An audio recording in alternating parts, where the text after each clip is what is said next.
Welcome to the course called Computer Applications in Medical Illustration. This course is designed to introduce you to the wide variety of computer graphics software that's used in the medical illustration profession. Some of the software is very common in the graphic arts industry and is used by a variety of professionals in all different graphics fields. But some of the software that we'll be talking about is very specialized for the medical and scientific illustrator. This course will also introduce some basic principles such as the concept of resolution, the digital reproduction of color, output such as print output, and other basic computer graphics concepts. Today's first lecture is designed to just give you a quick overview of the different kinds of computer graphics software that you'll be exposed to throughout the curriculum and probably throughout your career as a medical illustrator. This course will only dive into some of these things in depth, but you'll be exposed to pretty much all of the software that I'm going to talk about over the course of the rest of the curriculum. Let's start out by talking about what most people would consider the most basic kinds of computer graphics software. This is two-dimensional drawing software. These are programs that are designed to create just static two-dimensional images. So there's no motion, no animation, no interactivity, and the images exist just in two dimensions. The images may appear to have three dimension. Obviously, you can create the illusion of a three-dimensional object by using light and shadow, but the images exist just in a two-dimensional medium. Later, we'll be talking about three-dimensional illustration, three-dimensional software that actually constructs virtual models in three-dimensional space. Two-dimensional drawing programs are broken down into two broad categories: raster software and vector software. A raster program is one that constructs images out of pixels. The word pixel is short for picture element. A pixel, as most of you probably know, is just a small square portion of an image, and you modify images by simply changing the color of pixels. The two most popular raster image software on the market today would be Adobe Photoshop and Corel Painter. Photoshop was originally designed as a tool for simply editing photos digitally, but it turns out to have very robust drawing and painting tools as well, and it's probably the preferred two-dimensional painting software for the majority of medical illustrators. But a number of people have begun to use Corel Painter because it offers more natural painting tools. It offers more variety of brush textures and surface textures, so you can simulate painting on canvas or watercolor paper or some other kind of textured surface. Let's take a quick look at Photoshop. Here is an image that I created recently in Photoshop. This is obviously an illustration of the ribs, the vertebrae, the sternum, and this was designed to help surgeons place a device in the proper location within the superior vena cava and inferior vena cava passing through the right atrium of the heart. So the illustration is designed to show the position of the heart within the body and the location of some of these anatomic structures relative to bony landmarks that can actually be felt or palpated on the surface of the body. Now, if we zoom way in on this image, you begin to see the individual pixels that make up the image. So the entire image is composed of these small square colored areas. And when you paint in a program like Photoshop, all you're doing is simply changing the color of each of those picture elements or pixels. So I can choose a simple tool like the pencil tool, and with this tool I can change colors of individual pixels one at a time, or I could draw a line with the pencil tool. I don't use the pencil tool very much myself because, as you can see, it creates this very jagged kind of a line, which is not going to look very good when printed or when it's viewed on screen. It's much more common to use the brush tool.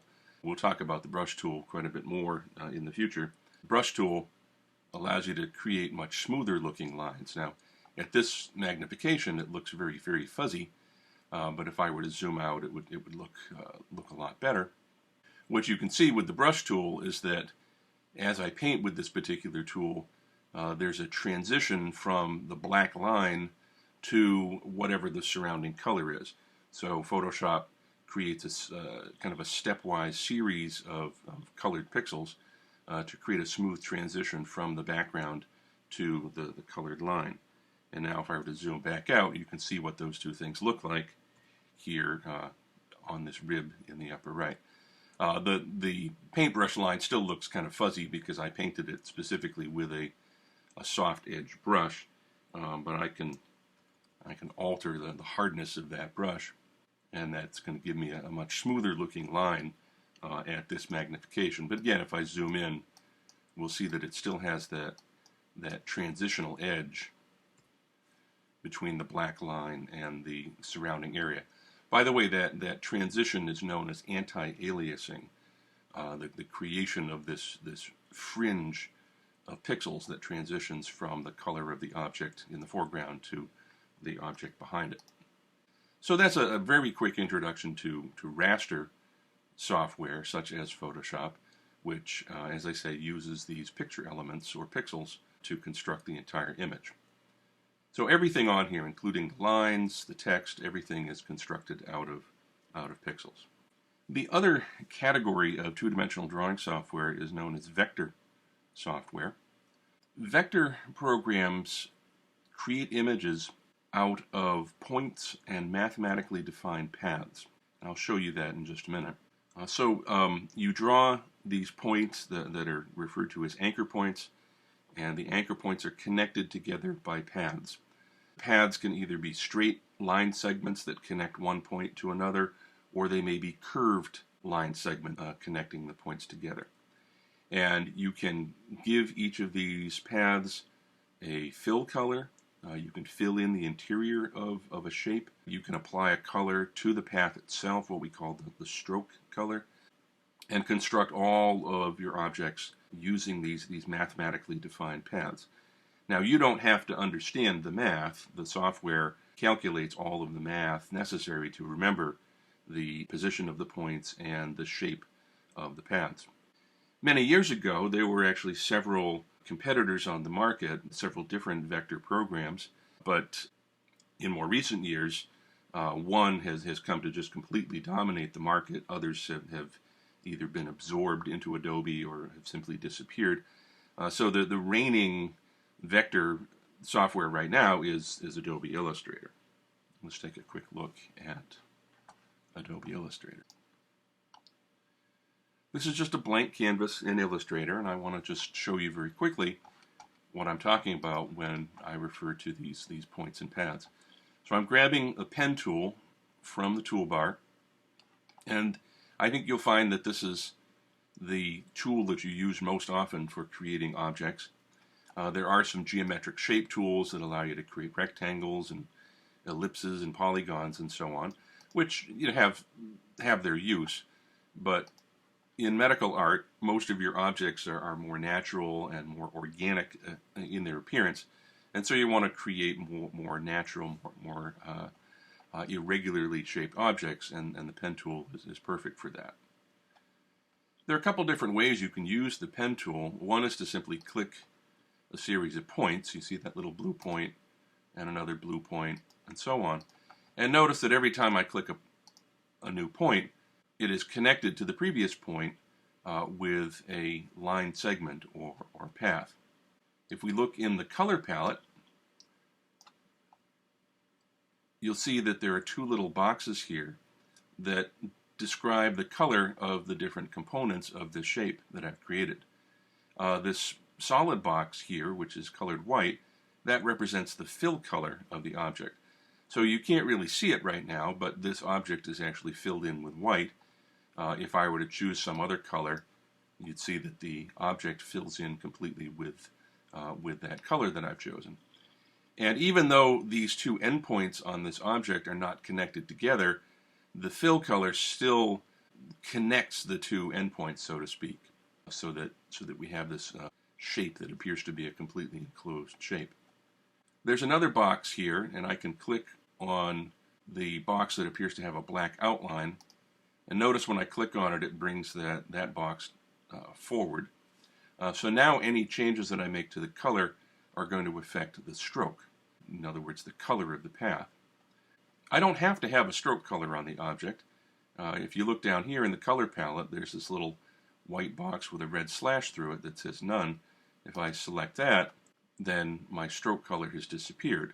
I could do the same thing with the fill. I could also give it no fill, in which case I have anchor points and I have paths, but this object would not show up at all. It would be completely invisible. In fact, if I take one of my selection tools and just click out here in blank space, I can deselect the object and you see that it disappears. But it's still there, it's just that it doesn't have any fill color or any stroke color. So let me put some kind of fill color back onto the object. So when you use the pen tool, as I said, you can simply click a bunch of straight points to create these straight line segments.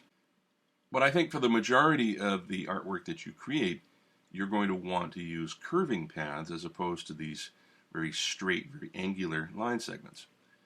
And this takes a little getting used to, and we'll talk a lot more about this specifically at another time, but I'll just demonstrate that you can click a point, and with your mouse you're gonna click, but then hold the mouse button down, and as you're holding the mouse button you're going to drag. And what I've created here is an anchor point at the center of this line, and then these two lines here, these two blue lines with the little tips on them, that is not something that's actually going to show up on screen when I view this image, and it's not something that's going to print. Those are what are called handlebars, or control bars, I think is the official name for them in Adobe software. But those lines control the direction and the amount of curvature of the path. Let me click a second point, and I'm going to click, hold the mouse button down, and drag to create these handlebars or control bars. And you'll see that when I do that, now we've created a line segment. So there's a curving line here that connects the first anchor point to the second anchor point.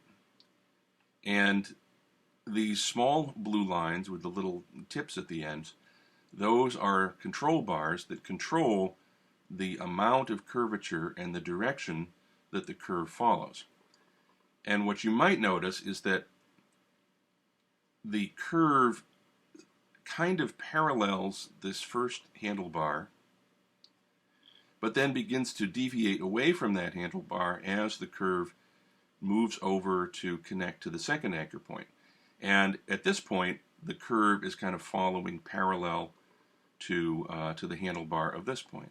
And now I can click another point, and notice the more I drag the points out, the more this handlebar is kind of pushing this curve over to the left. Now you'll also notice that the fill color is doing something funny here. It almost looks like I have two separate shapes, but it's really just one object. It's just that the fill color automatically fills in from the beginning point to the last point on the curve. So I can create another object, and I can come around, and if I want to make this a completely enclosed shape where all of the anchor points are connected, I position the cursor over the initial anchor point.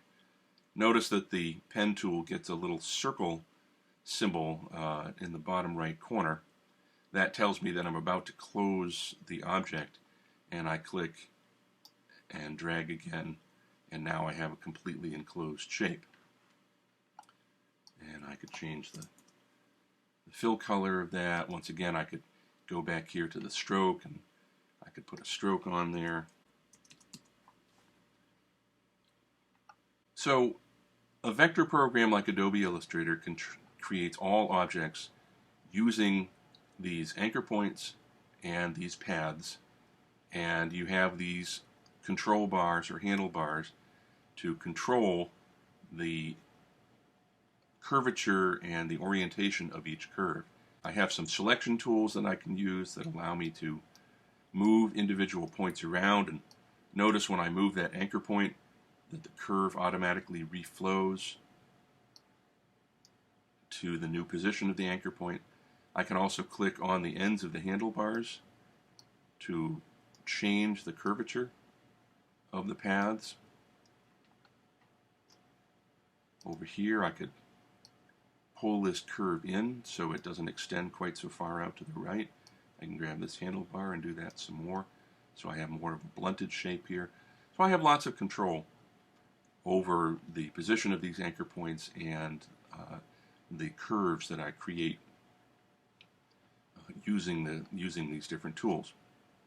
It takes a little getting used to, and we'll spend some time just getting used to using the pen tool. Now, because Illustrator uses these anchor points and paths, it's very easy to create artwork which is very, very crisp and very clean. In other words, there are no jagged edges, there are no soft fuzzy edges. It's easy to create objects that have a very, very hard, very crisp edges to them.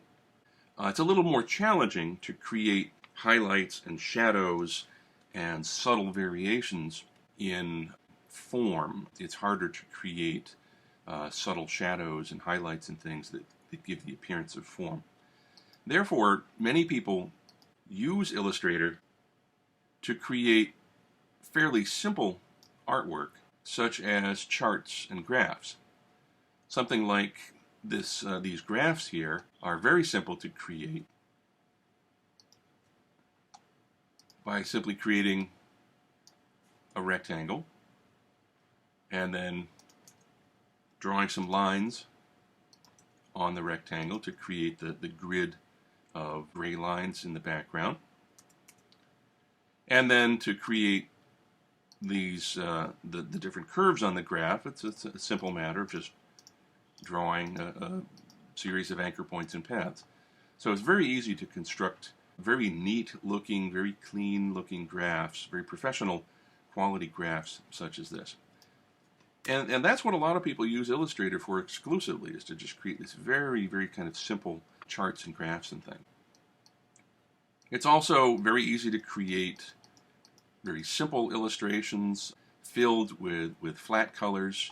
Notice this arm down here. There's essentially no highlights or shadows on the arm. There's a tiny little highlight here where the needle is going in and a small cast shadow, but for the most part the whole arm is drawn with just flat colors. And something like this syringe is drawn using just a series of simple geometric shapes filled in with flat colors. And even this little block of skin here, it appears to have a lighter side and a darker side, so there's a little bit of three-dimensional form there, but that's achieved just by drawing rectangular shapes and filling each rectangular shape with just a flat color. So a lot of people, as I said, will use Illustrator exclusively for creating simple charts and graphs and this sort of simple schematic artwork. But it is possible to create more complex art that has a very definite sense of three-dimensional form to it. So for example, this eye on the left side of the screen was created using tools called gradients, which is a feature that's built right into Illustrator. And once you get the hang of these gradients, you can really create objects that have quite a bit of three-dimensional form to them. The same thing with these cylinders here. These are meant to represent muscle fibers that are present within the eye muscles. These use a group of simple gradients that go from a dark red to a bright highlight back to a dark red on the other side to create this sense of cylindrical form. The image on the right utilizes a variety of techniques to create the illusion of depth and three-dimensional form. And one project that you'll be doing in this class is to really push the limits of these tools to create an image that almost has a sense of photorealism, photographic realism. So combining your knowledge of gradients and a number of other tools to create something that has a photographic realism to it. This is a student project from a couple years ago, and this is created using nothing but anchor points and paths. And if I click on one of these, you can see that there are paths and anchor points inside of every one of these shapes. Now, I think you can tell that it's quite complex, especially that part, but these are all tools that you'll know how to do by the time the course ends. At the opposite extreme, you can also use Illustrator to create very simple art, such as this line art, which mimics the appearance of pen and ink. And we'll be doing this kind of technique too. So there's really a range of different styles that you can create in Adobe Illustrator. Everything from simple charts and graphs to this sort of line art technique that looks very much like traditional pen and ink, all the way up to something that has quite a high degree of photorealism to it. So far we've talked about just two different kinds of two-dimensional drawing programs. These raster image programs such as Photoshop that construct images out of pixels, and vector software such as Adobe Illustrator that constructs images out of points and mathematically defined paths. In this course we'll also be talking about page layout software. This is a type of software that's designed specifically to combine images that were created in other programs and combine those images with text and other sorts of objects, such as geometric shapes. You can do much of this in a program like Illustrator. So in Illustrator, you can create vector graphics. You can also import raster images that were created in Photoshop or another raster program, and you can combine all of those different elements and add text and add geometric shapes and so on right in Illustrator. There are two downsides, though, to using Illustrator for this kind of work. So two reasons why we also have these separate page layout programs. Probably the biggest reason is that Illustrator cannot create multiple page documents. Even the most recent version of Illustrator is limited to creating just a single page document. So if you're designing a brochure that has multiple pages, or laying out an entire magazine or an entire book, you're going to need a page layout program that allows you to create multiple page documents. Another disadvantage to using Illustrator for something like this, even, let's say you have just a one-page document, when you place images into Illustrator, those images become embedded within the Illustrator file, and it can rapidly make the size of the file ballooned to a very large file size. With page layout programs, when you place an image into the page layout software, all it does is creates a link to the original file on your computer. It's not actually embedding that image into the page layout. It's simply linking to it. And now this means that if you take that page layout file and move it to another computer, you also have to bring all of the linked files with you. So if you have a couple of Illustrator files and a couple of Photoshop files that you've placed into your page layout, if you want to be able to work on that file on another computer or take it to a place to have it printed, you have to bring all of those linked files with you so that the page layout software can then link back to those files. But by doing that, it keeps the file size of the page layout file quite small. Historically, page layout programs have been used specifically to create multiple page documents that are destined for print output. So page layout software is used for laying out magazines, books, brochures, pamphlets, any kind of multiple page document that's destined to be printed. You can use page layout software also to create simple web pages, but they're not really the ideal software designed for that. You can also use page layout programs to design documents that are going to be saved in PDF format, which may be distributed on the web. That's a very good use for page layout software, is to lay something out that you want to save as a PDF file. But still, they're primarily designed for print output. There are two programs that are widely used for page layout.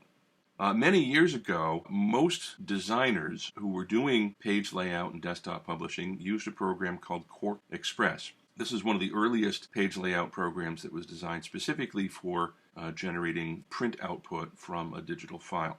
Adobe introduced a program called InDesign. It's got to be at least 15 years ago that they first introduced that. And graphic designers and artists rapidly switched over to using InDesign because it used the familiar Adobe interface. It used many of the same tools that you find in programs like Photoshop and Illustrator. It uses many of the same keyboard shortcuts that you would find in other Adobe products. So InDesign integrates nicely with the whole package of Adobe software, and therefore it's very appealing to graphic designers and artists who are already familiar with Adobe software. But people in the printing industry, the people who actually have to generate the high quality output on some kind of printing device, they still actually prefer Quark. So you've got designers on the one hand who are designing a lot of documents in InDesign, but then you've got the print professionals who prefer Quark. So both programs are still out there and they're still widely used. Let's take a quick look at InDesign as an example of a page layout program. This is a simple page layout that I put together as a demonstration for class, and this consists primarily of a large raster image that was created in Photoshop that's been placed into the background of this page. And I can click on this and pick it up and move it around, and you can see that this is an object that I can move around and position somewhere on the page. Let's put that back where it came from. So we've got one large raster image. This Pfizer logo down here was created in Illustrator as a vector object. And you see that I can pick that up and move it around as well. Now the logo itself is pure white, but within InDesign, I was able to add that drop shadow effect so that it kind of gives the logo a little bit of a three-dimensional appearance. And let's put that back where it came from. If it wasn't for the drop shadow, if I put the logo out here, it would be completely invisible because it's just a solid white shape. I've also added some text, which I added directly in InDesign. InDesign has a variety of text tools that allow you to create and format text. So this is also a separate object that I can pick up and move around. Once again, the text itself is white, so it would be invisible over here on the white background, except for the fact that there's also a drop shadow that I've added in InDesign. And finally, there's just a simple little rectangular shape down here that was also added in InDesign. So you can combine raster images, vector images, text, geometric shapes, as well as adding effects like these drop shadows and other kinds of effects. Similar to page layout software, there is software that's designed specifically for designing web pages and authoring other sorts of interactive media that you would find on the internet. Whereas a program like InDesign or QuarkXPress is designed to combine text and graphics for print output, these web design and authoring tools combine text, graphics, animations, and other kinds of multimedia effects to create web pages, games, apps for your iPad or your phone, and various kinds of interactive media.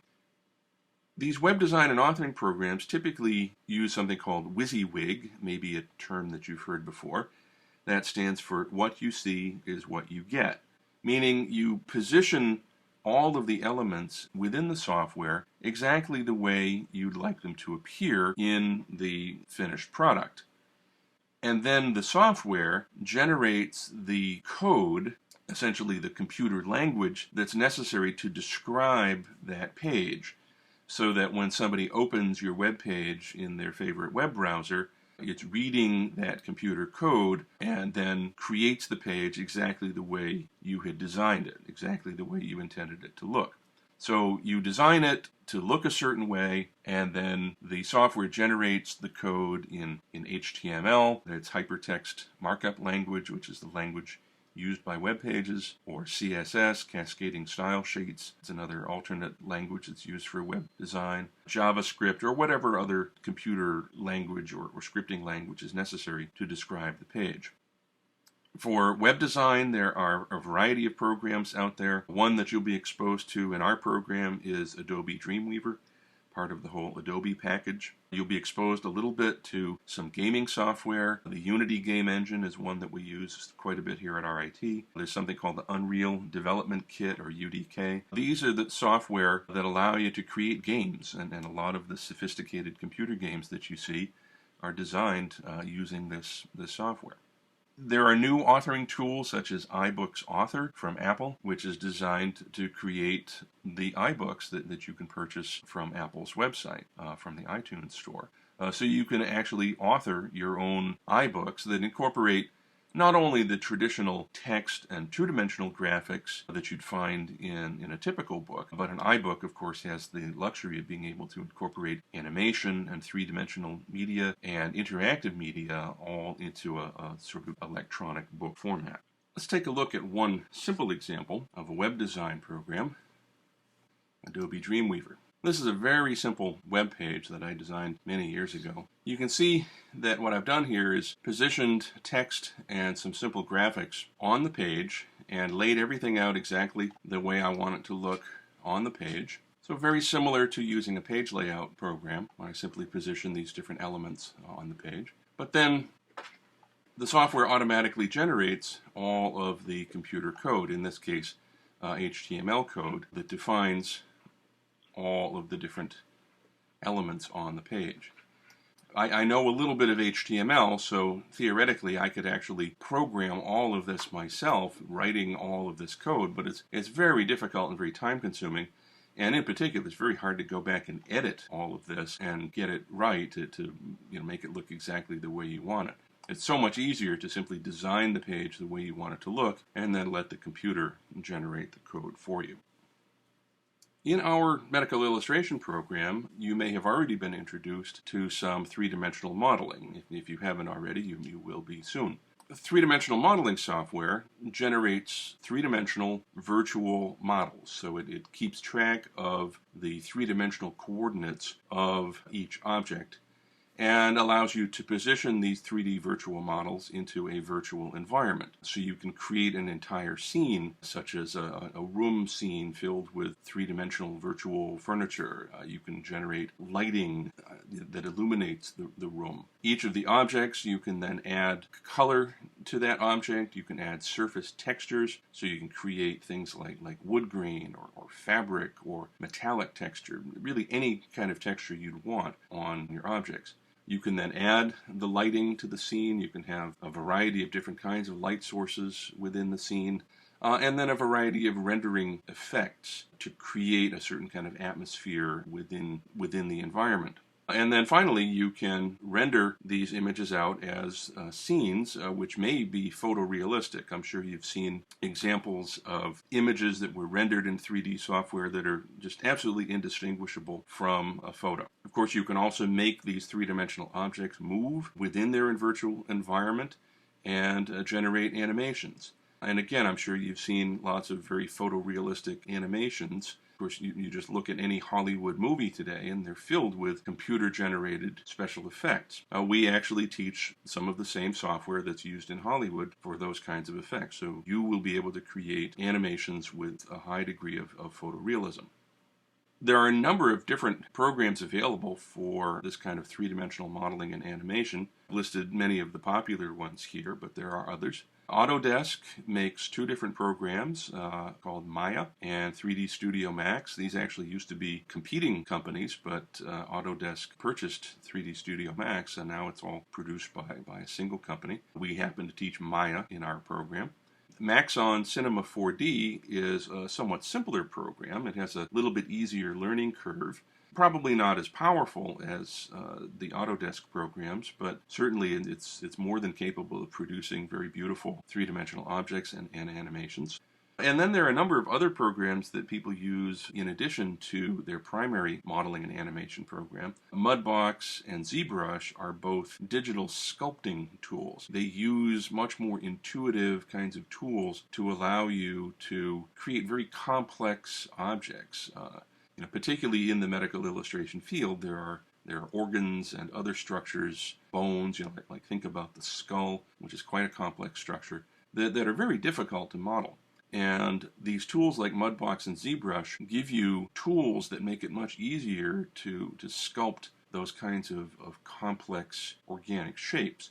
And then you can export those models back into your favorite 3D animation tool, back into Maya or Max or whatever you're using.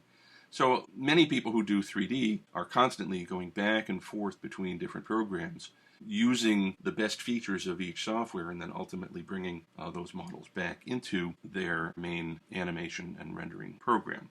Now, I don't happen to have a 3D program installed on this computer, so I can't actually demonstrate the process for you, but I do have one movie that was created by one of our students, and I'd just like to show you a small clip from that movie.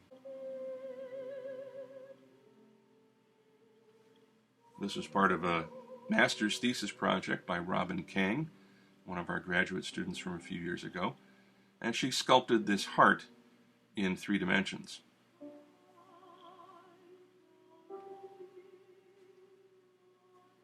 And you'll see in just a few seconds that she was also able to animate the movements of the chambers of the heart and the opening and closing of the valves.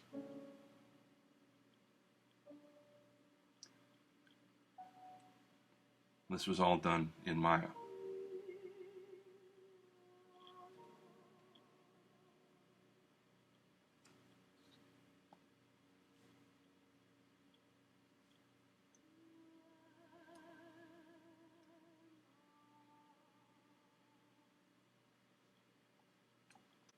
It's possible to create a fairly long animation in one of these 3D programs. But generally speaking, most animators don't create an entire movie from beginning to end within their 3D software. Instead, what they'll do is they'll break their animation up into short segments or scenes, and then they'll bring those scenes into another animation program to assemble them or composite them all into a complete animation. So there are specialized programs that are designed specifically for taking images and animated sequences from other software and combining them together or compositing them together to create the finished movie. One of the most important programs for doing this, one of the most popular programs for doing this, is currently Adobe After Effects. This lets you import static raster images from Photoshop, or it lets you import the frames that were generated in another piece of software. So, for example, it lets you import the individual frames from a movie that you created in a 3D program, and then you can combine all of these different movie clips together. After Effects also allows you to add sound. So, for example, if you wanted narration, or a musical score, or other kinds of sound effects, you can add all of that right in After Effects. You can also add text. So if you want blocks of text hovering over the animation, you can add that, as well as create transitions and other kinds of effects on your different movie clips. Let's take a quick look at Adobe After Effects. Here is the interface for After Effects, and I am going to import a short movie that I had created, and I can drag that right into the main window here. And what we're seeing here is simply the first frame of this short movie. But as I drag this icon along the timeline, you can see that there are little objects falling, and I can step through, in some cases, just one frame at a time, to see all of the different frames in this movie. And I can scrub back and forth along here. The text that you see down here, just my name, that was already added in a piece of 3D software. You can see that it doesn't look very good, though. I could have added that text separately here in After Effects, and I could now add musical score, or I could add sound effects for these little bouncing things as they hit that surface and bounce around, and then export the finished product as a completed movie. In addition to a compositing program like After Effects, there's also very sophisticated video editing software that allows for additional kinds of special video effects to be added to your movie.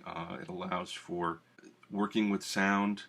And in particular, these video editing programs have the ability to export your animation in different formats that are designed for viewing on different kinds of media. So if you wanted to create something that was actually for television broadcast, it has to be formatted a certain way.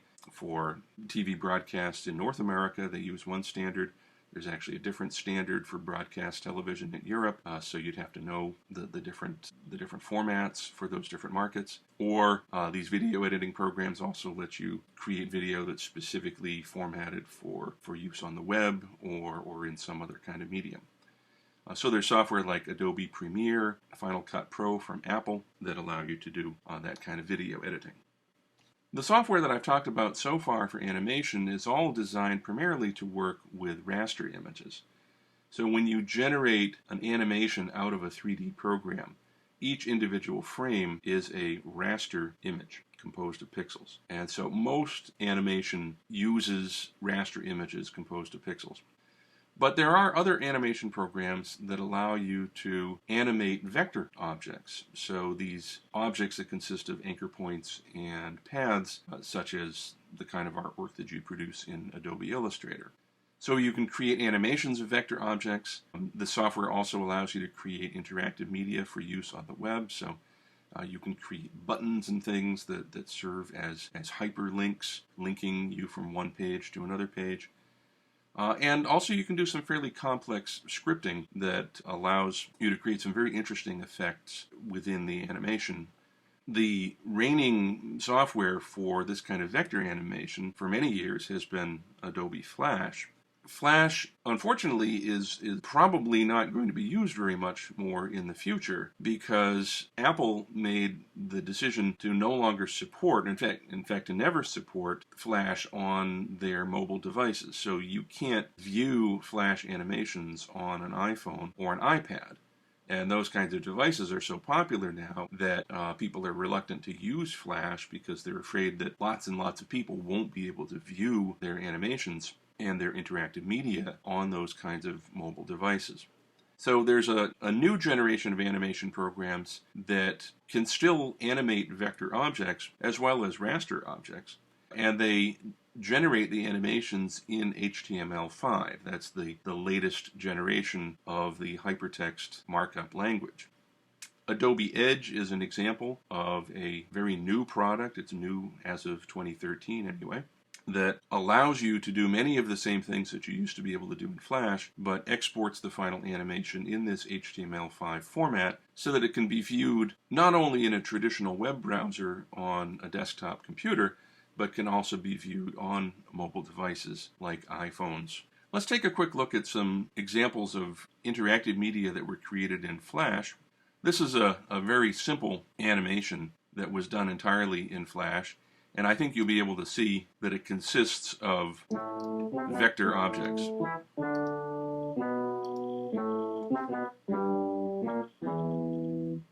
Hi, I'm Harry Potter. And I am Ron. Let's go bother Snape. Righto! I am Snape, the potions master. Ready? Let's go bother him. Bother,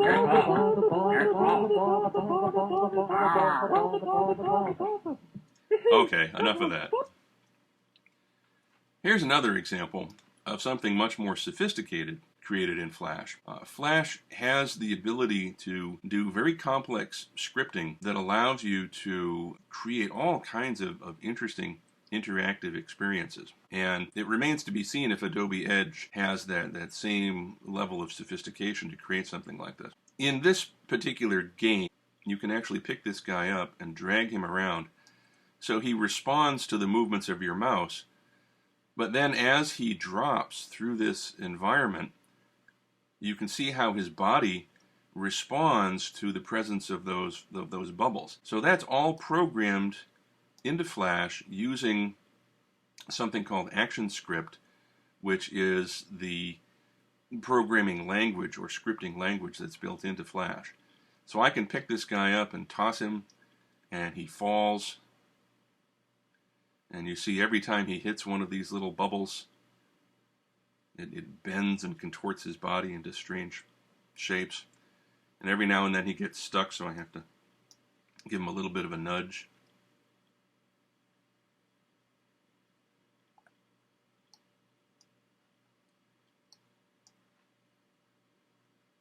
As I say, this is all scripted in Flash using ActionScript. Finally, I'd like to talk about some software that is specialized for the medical illustrator. These are programs that would not typically be used by the average person or the average graphic artist. In this program, we're going to be introducing several tools for scientific imaging and visualization. And what I mean by that is software that allows you to view structures that normally can't be seen. So on the one hand, this may allow you to view things that are very, very tiny, such as molecules, that cannot be seen even with the most powerful light microscope. Molecules are typically smaller than the wavelength of visible light, meaning that molecules simply cannot be seen, no matter how much you could magnify them.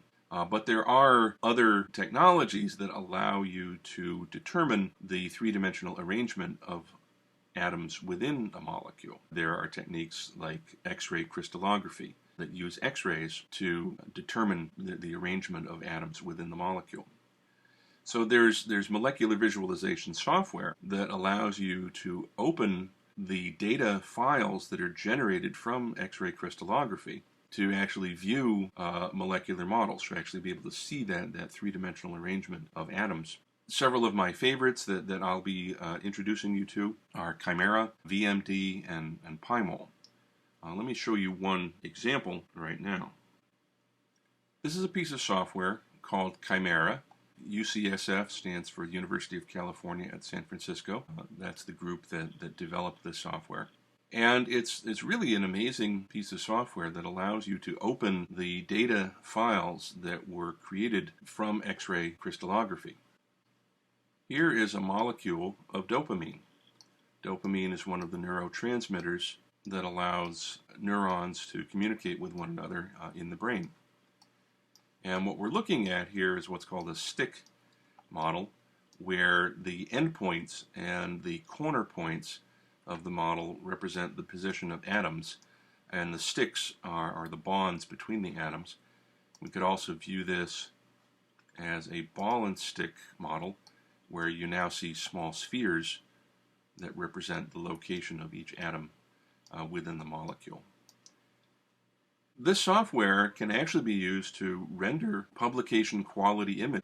Or, alternatively, I could just take a snapshot of this image and bring it into another piece of software, like Illustrator or Photoshop, to create an even better representation of this particular molecule. In addition to rendering simple molecules, such as that dopamine molecule, we can also bring in something that's much more complex. This is a model of what's called the nucleosome. Inside your cells, inside the nucleus, the DNA double helix wraps itself around a group of proteins called histones, and that creates what we call the nucleosome. So the nucleosome is roughly 2 loops of DNA wrapped around a group of 8 histone proteins. The nucleosome, in turn, is the building block of chromatin, which is how DNA is typically packaged inside the nucleus in the form of chromosomes.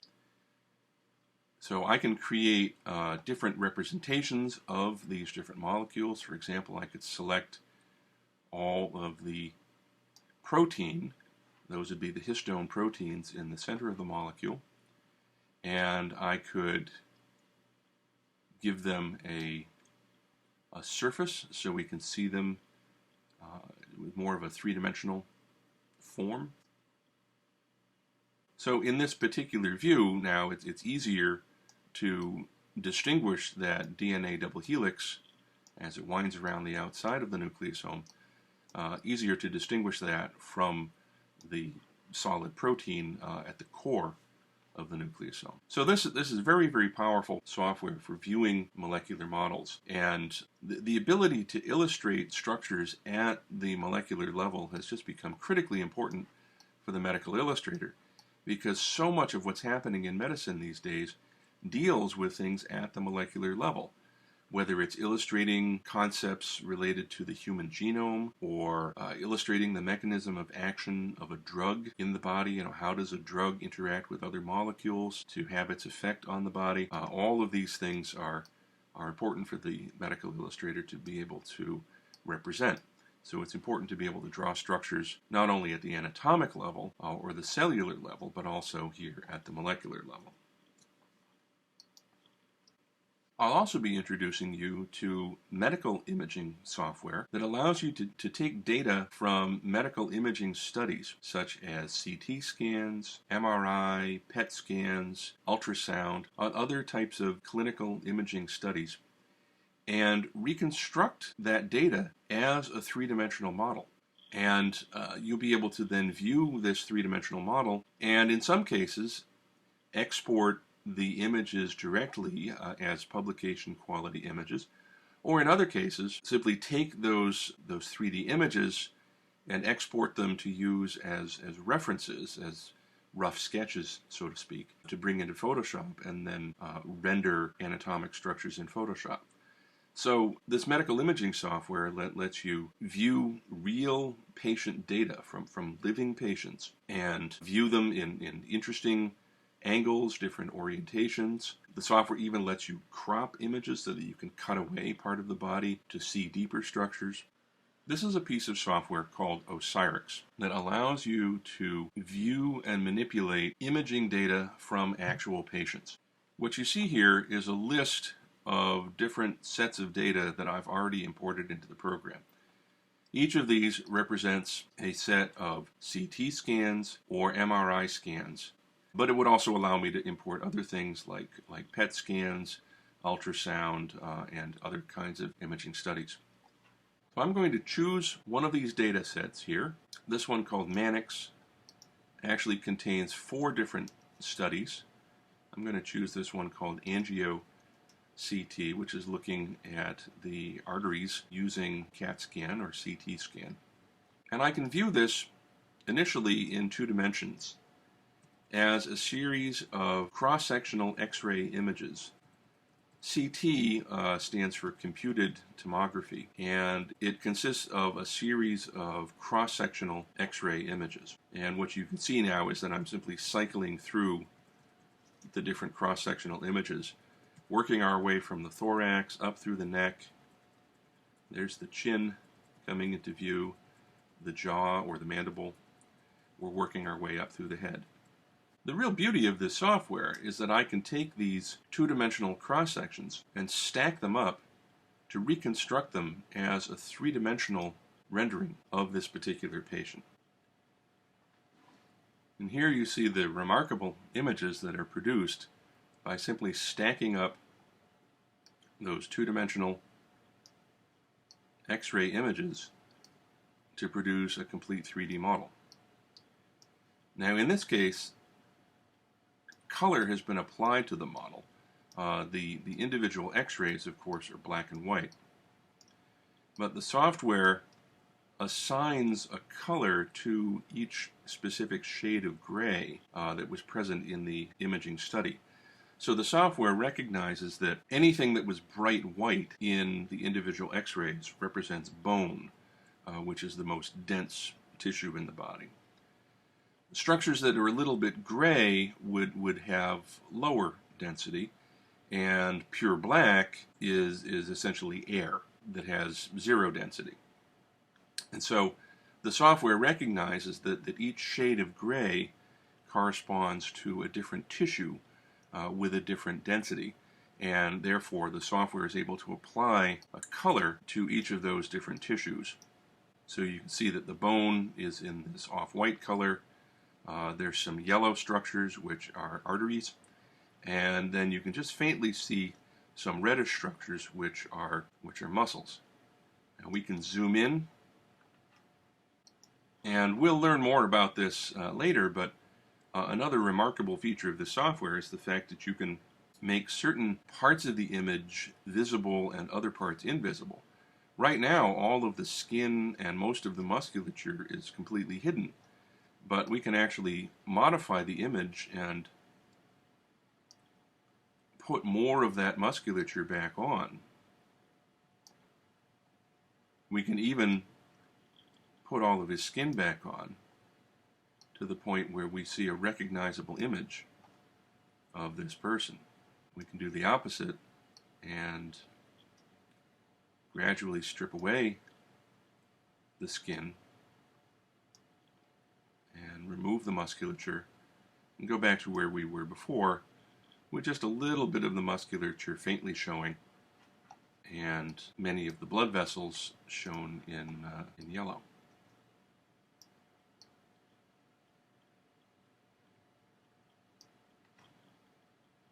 Something else we can do in this software is to crop the image to actually cut away part of the body to reveal structures inside, so that we can actually cut away half of the skull and get a better view of the structures inside the skull. So very powerful software. Generally speaking, these images are not really good enough to export. They're not clear enough to be used by themselves, but they make for great references. You may recall that near the beginning of today's lecture, I showed you an illustration that I had created of the rib cage, the sternum, the vertebrae, showing the position of the heart relative to those bony structures. That illustration was created using a series of images that I had exported from OSIRIX. And that allowed me to create an image that was very, very highly accurate, because it was based on the position of the bones, the position of the heart and blood vessels from an actual patient. So that's the end of today's lecture. As I said, it's just a quick overview of the different kinds of software that are available for producing digital graphics. And as I say, you'll be exposed to all of these different programs over the remainder of the curriculum in the medical illustration program.